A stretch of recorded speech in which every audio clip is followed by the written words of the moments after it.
forgive and forget. पर सच्चाई ये है कि जो आपका चुनाव जो हो रहा है, there is still no, you know, you have gone with a single name with the screening committee. There are a lot of problems in the finalization of candidates. Ultimately, you have been publicly fighting with Sachin Pilot and others. Sachin Pilot wants your supporters not to be given tickets. The other side, Mr. Gehlot is not wanting Sachin Pilot's supporters not to be given.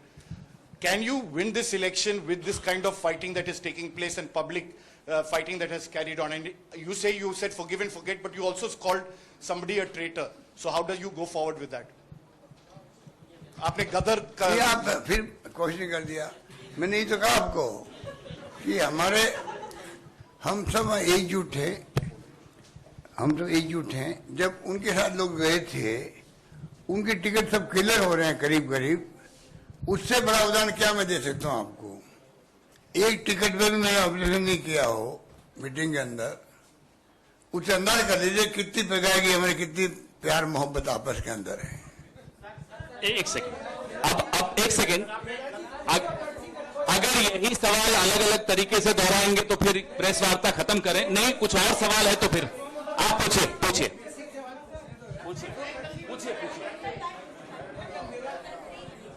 इनको mic दे। गहलोत जी, मेरा सवाल ये है, आपने एक बड़ा basic सवाल उठाया अभी कि जब चुनाव आचार संहिता लागू हो जाती है तो उसके बाद भी ईडी, सीबीआई और इनकम टैक्स वगैरह के छापे पड़ते हैं।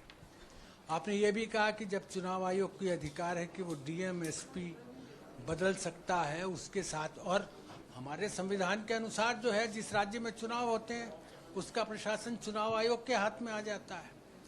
काम चलाने के लिए सरकार रहती है।